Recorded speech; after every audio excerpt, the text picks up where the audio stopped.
Ces deux ordinateurs portables sont l'un des meilleurs ordinateurs portables de créateurs de 16 pouces que l'on puisse acheter. Il s'agit du Dell XPS 16 et de l'Asus ProArt P16. Il ne s'agit pas seulement d'un duel entre Dell et ProArt, car tous deux ont exactement le même GPU. L'un d'eux possède actuellement le meilleur processeur Intel et l'autre le meilleur processeur AMD. C'est donc aussi Intel contre l'AMD. Lequel est le meilleur pour les créateurs? Quelques surprises intéressantes auxquelles je ne m'attendais pas. Allons-y. L'obtention de licence Windows est bon marché et facile avec Cookies.com et si vous utilisez le code TN20, vous bénéficiez d'une remise supplémentaire. Terminez l'achat, copiez la clé et collez-la dans les paramètres d'activation. Et voilà, c'est tout. Découvrez également leur licence Microsoft Office 19 et utilisez le même code TN20 pour bénéficier d'une remise supplémentaire. Cookies.com dans la description de la vidéo ci-dessous. Donc, tout d'abord, en termes de conception, ce sont tous deux des ordinateurs portables de créateurs très agréables et minimalistes. Je dois donner un petit avantage à Dell ici, même si j'adore absolument ce que fait Asus avec la série ProArt. Mais le Dell semble beaucoup plus haut de gamme en termes de qualité de fabrication et de sensation au toucher. Il y a aussi un inconvénient, le poids. Cet Asus est beaucoup plus léger que le Dell. C'est wow! Le Dell est lourd car une grande partie du châssis est en métal. Il existe désormais différentes couleurs de Dell disponibles. Vous pouvez également obtenir la version noire ou quel que soit le nom que Dell lui donne. Asus ne propose que la version noire. Maintenant, quand on les ouvre, ils sont en fait très similaires à l'intérieur. Nous avons des écrans de 16 pouces.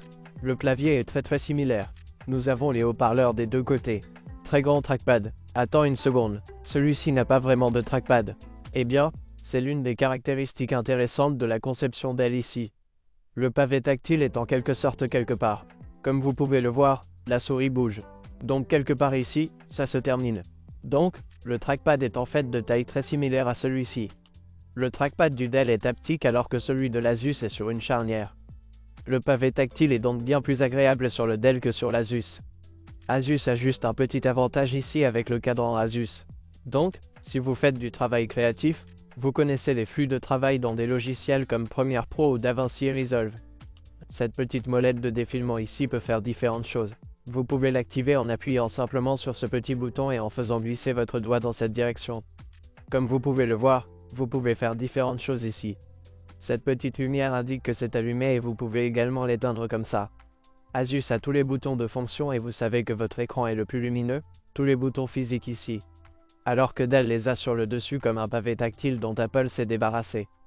Donc, si vous appuyez sur la fonction, il change en fait comme vous pouvez le voir pour la fonction et vos boutons d'écran ou de volume. Les deux ont un bouton de pilote d'appel car ils sont un pilote d'appel plus les ordinateurs portables Windows.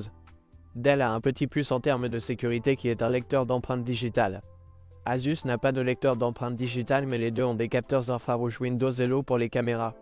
Maintenant, très important pour les créateurs, les ports sont très importants. En dessous, vous pouvez également voir une petite différence de conception de la grille.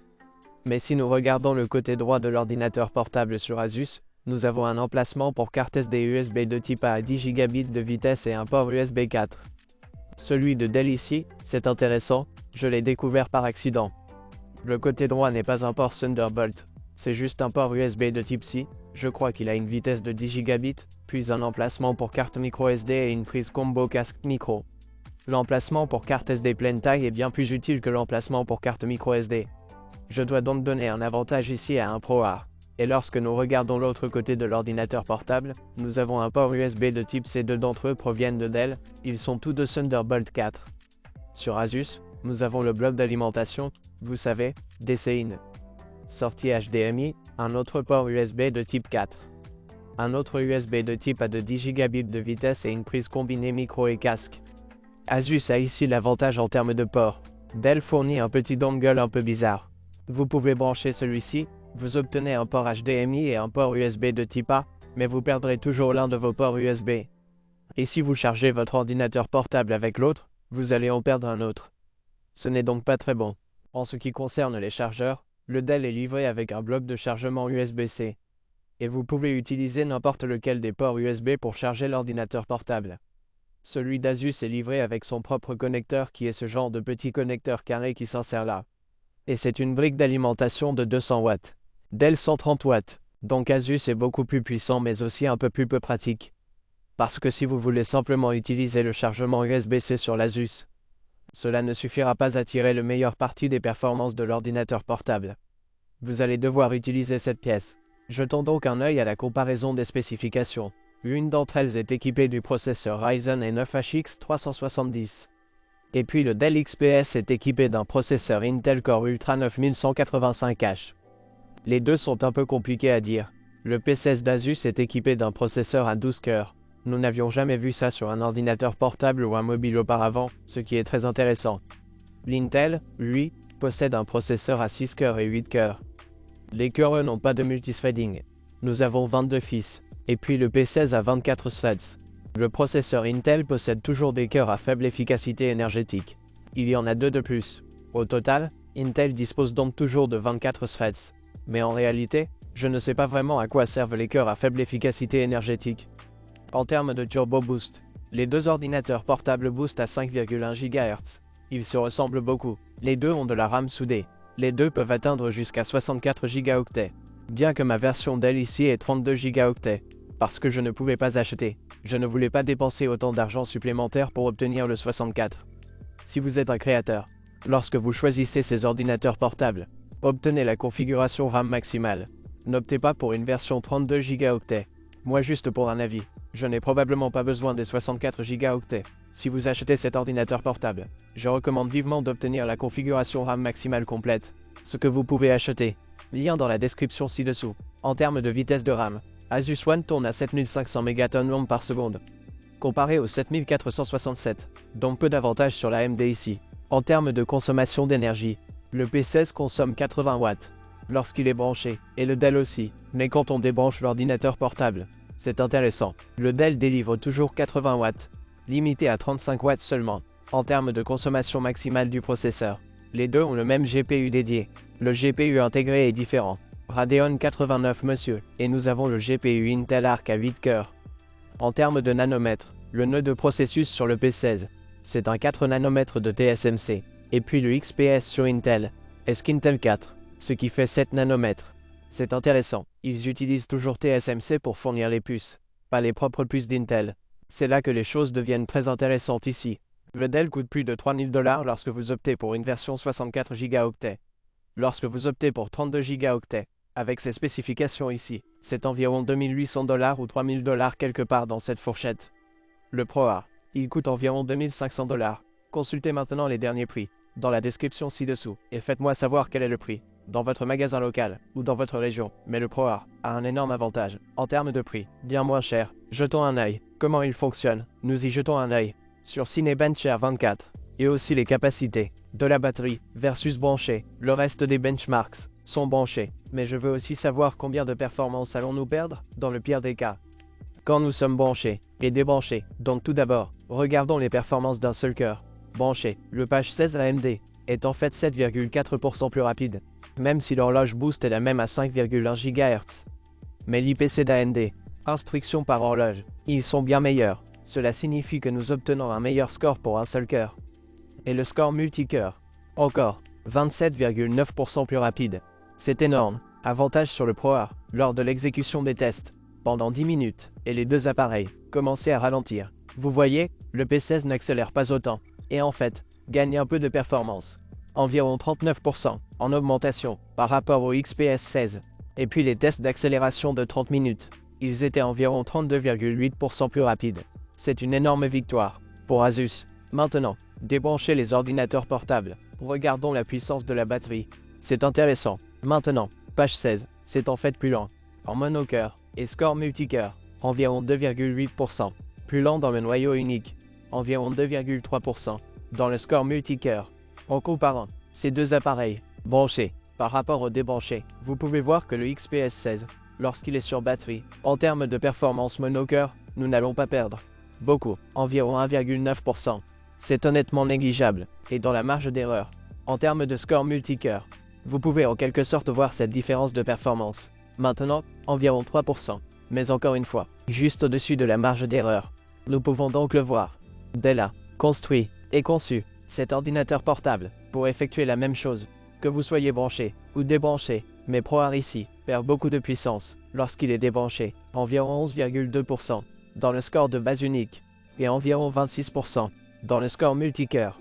Donc sur batterie, oui, c'est un peu pareil, mais quand on le branche, l'Asus a un avantage. Maintenant, branchons ces appareils et regardons les différents résultats de référence ici. Dans Geekbench 6, on peut le voir, le ProArt, il s'agit de 17% plus rapide en score monocœur et environ 12% plus rapide dans le score multicœur. Encore une fois, des performances CPU pures. C'est mieux. Sur le ProArt, passons aux applications réelles. Dans PUBG Bench, pour Photoshop, ici, nous pouvons voir que le P16, c'est environ 9%, 7,2% plus rapide dans le score général et environ 10,7% plus rapide dans le score du filtre. Passons à autre chose. Application de retouche photo, le classique Lightroom. On peut le voir, le P16, c'est plus rapide, encore une fois, dans le score global, par rapport au XPS 16, 9,5%, et 23,8% plus rapide dans le score passif. Curieusement, le score actif est en fait meilleur sur le XPS. Quel genre de choses, ça n'a pas beaucoup de sens. Pour moi, maintenant, je tiens à le mentionner. J'ai 32 Go sur le XPS et 64 Go sur le ProArt P16, ce qui, en fait, donne un petit avantage dans certaines applications. Pour le P16, maintenant, si vous correspondez la capacité de la RAM au P16, les écarts seront plus serrés, mais je pense toujours, le P16, en fait, il gagne, parce que ses repères ne sont pas cette RAM. Boulot d'étranglement. Passons maintenant au montage vidéo. Et le bon PUBG, pour Premiere Pro, on peut voir que le P16 est 12% plus rapide dans la version étendue, note globale, et environ 16,6% plus rapide dans la norme, note globale. Maintenant, l'Asus est absolument le XPS, même si la version Intel devrait être plus rapide. Dans, tu sais, c'est sûr, Codex, ce n'est pas le cas. C'est énorme, quelle différence, c'est intéressant. Long hop, sur le XPS, c'est légèrement plus rapide, comme vous pouvez le voir. Le P16 est environ 7% plus lent dans le GOP long, score, en étendu, et environ 6,4% dans la norme, score. Donc, au travail, avec HR, 2, 6, 4 et 5, celui d'Intel est meilleur à cause du RGPU et du support média, bien que, en regardant dans la case d'introduction, score, le P16 est 35% plus rapide, ce qui est absolument le cas. Ridicule, et, même, le GPU est fait standard, il s'agit de 11% plus rapide sur le P16, même si nous courons exactement de la même façon. Arrivé à ce point, en regardant la 3D performance dans After Effects, malheureusement, le P16, pour une raison quelconque, ne veut pas courir la référence, peu importe combien, je le fais beaucoup masser, alors nous allons devoir céder. Une petite victoire, ici pour le XPS, même si, en travaillant avec After Effects, les applications s'exécutent normalement, mais le benchmark ne veut tout simplement pas courir sur le P16, alors, un petit avantage pour XPS, peut-être. Regardons, PUBG Bench, pour DaVinci Resolve, le XPS 16, score standard maintenant, donc, XPS maintenant, il agit un peu, je ne sais pas si c'est le cas. Capacité du bélier, mais, certains des autres, capacité RAM inférieure, appareil, je peux le faire fonctionner, donc, je ne suis pas sûr. Que se passe-t-il là-dedans? Le P16 est bien plus rapide, 15% plus rapide, dans la partition de base. Gardez à l'esprit les points moyens.de, base. La version gratuite de Venture Resolve, et puis la norme. Dans l'ensemble, quelle est la version payante? C'est encore 15% plus rapide, et vous pouvez voir que les scores standards sont de 10 à 22% plus rapides. Dans tous les cas, donc le P16, encore, remporte une grande victoire dans DaVinci Resolve. Maintenant, en passant à la 3D, performance, dans un mixeur, le P16, probablement à cause de la nouvelle architecture, ne veut pas courir encore la référence. Donc, le XPS, il semble gagner ici, même si, je pense, si le benchmark fonctionnait, le Dell serait meilleur. Prendre, parce que c'est très bien, comme, en quelque sorte, corrélé avec le Cinebench Note R24. Donc, quoi qu'il en soit, c'est mieux. Au niveau multicœur, là, habituellement, vous verrez ça, la même chose, sur la partition du mixeur. Donc, le mixeur fonctionne, le logiciel, mais juste le benchmark ne veut pas fonctionner. Aussi, en regardant Verret, on peut voir, c'est le P16, c'est 38% plus rapide dans le score CPU. Et ici, on peut le voir, quand, en utilisant tous les 12P noyaux, en fait, nous sommes en train de crier l'Intel processeur, c'est ce à quoi je m'attendais. Mais, le CUDA, même si, avoir la même chose, GPU, sur les deux, le P16, c'est 34% plus rapide dans le CUDA et environ 25% plus rapide dans les scores d'RTX. Vous dites, que se passe-t-il? Ce sont les mêmes GPU. Nous allons y arriver. Regardez tous les benchmarks, en regardant le bon Octane. Encore une fois, nous utilisons uniquement le GPU. Rendu sur les cartes Nvidia. Ils fonctionnent tous les deux. Les derniers pilotes, exactement le même. Branché, tous les réglages sont les mêmes. mais le P16, c'est environ 22,3% plus rapide. Que se passe-t-il? Redshift, encore de la 3D.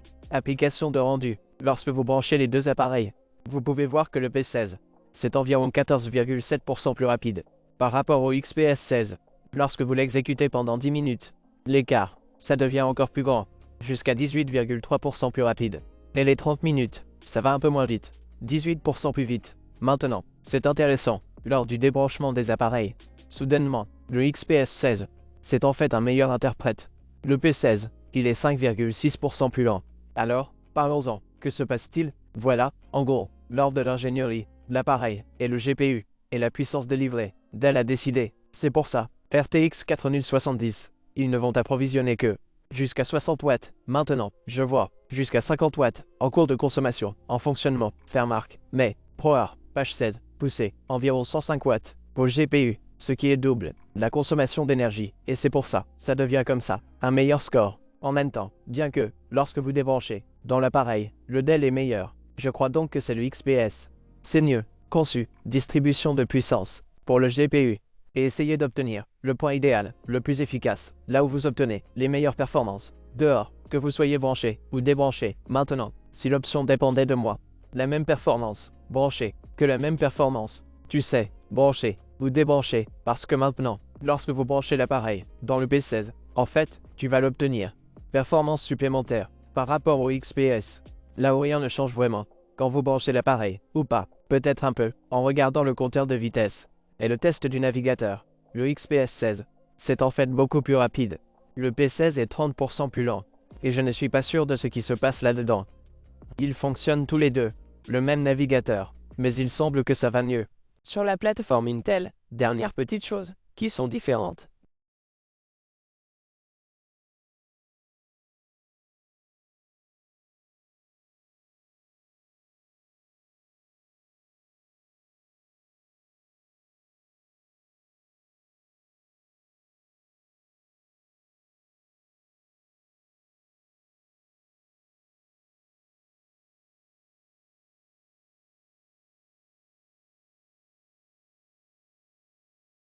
En ce qui concerne les haut-parleurs, les deux sont absolument incroyables. Je dois donner un petit avantage à l'Asus. En les comparant côte à côte, on peut entendre que l'Asus a un peu de meilleure basse. C'est beaucoup plus clair sur certains des instruments qui jouent sur l'extrémité inférieure des fréquences, là où le Dell est très net et on a l'impression que les basses baissent un peu. Il n'y a rien là-dedans. Je ne dis pas que c'est boueux, c'est très clair. Je pense que les haut-parleurs sont un peu plus forts. En termes de globalité, je pense qu'Asus gagne du côté des haut-parleurs. Et enfin, nous allons devoir regarder les écrans. Maintenant, ces deux écrans sont des écrans OLED et ils sont tactiles. Maintenant, les deux écrans ont la même résolution. Nous avons des écrans 4K OLED et ils sont tous les deux absolument incroyables. Sur les spécifications, le P16 devrait être plus lumineux. Il est de 400 nits puis de 500 nits en HDR. Mais en regardant ces deux-là, je peux clairement voir que le Dell est plus lumineux. Sur ces rails lumineux, par exemple, là, l'écran est beaucoup plus lumineux que celui que nous avons ici. Le Dell semble avoir un écran un peu plus grand. Lorsque je mets les deux côte à côte et que je fais correspondre le haut de l'écran, le Dell descend en fait plus bas. Je ne sais donc pas ce qui se passe là-dedans, mais le P16 a un entend plus grand que le Dell, même s'il a la même résolution et la même taille d'écran. Le XPS 16 a un panneau de 90 Hz contre 60 Hz sur le P16. Les deux sont 10 bits, mais Asus est livré avec l'Asus Pen 2.0. Donc, en regardant globalement l'écran, je pense que le Dell est un peu meilleur et plus fluide grâce aux 90 Hz. Bien que l'Asus Pen 2.0 donne un autre avantage au ProArt P16. Les écrans sont donc très similaires. L'inconvénient pour Asus est qu'il n'a que 60 Hz contre 90. Lequel de ces appareils devriez-vous acheter? Lequel est le meilleur? En termes de performance pure et pour les créateurs, je pense que l'Asus est meilleur parce que vous en aurez beaucoup plus pour votre argent. En même temps, Dell est très bon, et si vous les trouvez en solde quelque part, cela pourrait également être une très bonne option. Lorsque j'utilise ces deux appareils, je vais devoir faire des tests d'autonomie de la batterie dans une autre vidéo, mais j'ai l'impression que le ProArt P16 est un peu meilleur en termes d'autonomie de la batterie et de consommation de la batterie. Alors, lequel choisiriez-vous? Faites-le moi savoir dans la section commentaires ci-dessous.